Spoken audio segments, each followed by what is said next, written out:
শীতের সময় টাটকা ফ্রেশ সবজি রান্না করে খেতে কিন্তু খুবই মজা। আজকে টাটকা ফ্রেশ সবজি আর টাটকা মাছ রান্না করলাম। হ্যালো এভরিওয়ান, আসসালামু আলাইকুম সবাইকে। আজকে আবারও চলে আসলাম নতুন একটা ব্লগ নিয়ে। আশা করছি আমার এই ব্লগ ভিডিওটা আপনাদের ভালো লাগবে, তাই ভিডিওটি না টেনে পুরোটাই দেখতে থাকুন। আমরা গ্রামে থাকি, আর গ্রামে সাপ্তাহিক 2 দিন হাট বসে। আর আজকে আমাদের গ্রামের ছিল হাটবার। হাট থেকে আপনাদের ভাইয়া কি কি কিনে পাঠালো চলুন আপনাদের দেখাই। আজকে তেমন কিছুই বাজার লাগতো না আমাদের, তবে আপনাদের ভাইয়া হাটে যাওয়ার সময় আমি বলেছিলাম পুঁই মুসরি পেলে নিও, তাই আপনাদের ভাইয়া টাটকা পুঁই শাকের বিচি আর তার সাথে ছিম আর একটা মাছও ছিল, এগুলোই কিনে পাঠিয়ে দিয়েছে। পুঁই শাকের বিচি খেতে আমি আর আপনাদের ভাইয়া দুইজনেই অনেক পছন্দ করি, তাই প্রতি হাটের দিন করে আপনাদের ভাইয়া পুঁই শাকের বিচি কিনে আনে। প্রতি বছরই আমি বাসাতে পুঁই শাকের গাছ লাগাতাম, আর তাতে অনেক অনেক পুঁই শাকের বিচি হতো, তাই তেমন কিনে খেতে হতো না। তবে এই বছর আমি কোনো রকমেরই গাছ লাগাতে পারি, তাই তো হাট থেকে কিনে এনে খাই।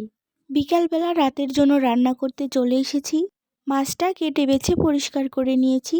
আজকে কিছু টাটকা মাছ রান্না করব আর কিছুটা ফ্রিজে রেখে দিব। এখানে আমি অল্প করে সবজিও কেটে নিয়েছি, কয়েকটা পুঁই শাকের বিচি দিয়েছি, একটা করলা দিয়েছি, আর তার সাথেই বেশ অনেকখানি পেঁয়াজ দিয়েছি। আমি বেশিরভাগ সময় মাটির চুলাতেই রান্না করি, আর মাটির চুলার রান্না কিন্তু এমনিতেই অনেক স্বাদ হয়। সবজির মধ্যে সব ধরনের মশলা দিয়ে দিলাম, আর তার উপরে দিয়ে দিলাম কয়েক টুকরা মাছ। খাঁটি সরিষার তেল দিয়ে তরকারিটা আমি রান্না করব। যেই দিন হাট থেকে টাটকা মাছ কিনে আনে সেই দিন আমি টাটকা মাছটা এভাবে কষিয়ে রান্না করি। টাটকা মাছের মধ্যে আর ফ্রিজে রাখার মাছের মধ্যে কিন্তু অনেকটাই তফাৎ, তাই টাটকা মাছ যেভাবেই রান্না করি না কেন খেতে কিন্তু খুবই মজা হয়। এর পরবর্তীতে মাছটা যখন ফ্রিজে রাখবো তখন কিন্তু অবশ্যই ভেজে রান্না করব, কারণ ফ্রিজে রাখা মাছ না ভাজলে কিন্তু একদমই খেতে ভালো লাগে না। সবজি, মাছ আর মশলা সবগুলোই কিন্তু ভালোভাবে কষিয়ে নিয়েছি। এবার একেবারে ঝোলের পানি দিয়ে ঢাকা দিয়ে রেখে দিলাম। তরকারিটা চুলার উপরে বসাতে না বসাতেই আমার ছেলে খুবই কান্নাকাটি করছিল, তাই এখানে আমি আমার ছেলেকে নিয়েই রান্না বান্না করছিলাম। দেখুন আমার কোলে এসে কি সুন্দর করে ঘুমাচ্ছে। প্রথমে ছিলাম মেয়ে, তারপরে হলাম বাড়ির বউ, এখন হয়ে গেছি আমি একজন মা। আমার কাঁধে অনেক দায়িত্ব পড়ে গেছে। সময়ের সাথে সাথে সবকিছুই পরিবর্তন হয়ে গেছে। তরকারিটা আমার প্রায় রান্না করা হয়েই গেছে। এবার একটু লবণ চেক করে দেখবো তরকারিটা ঠিকঠাক আছে নাকি। সবকিছুই ঠিকঠাক আছে। এক চুলায় আমি রান্না করছিলাম, আর পাশের চুলায় আমার যা ছিম ভাজি করছিল।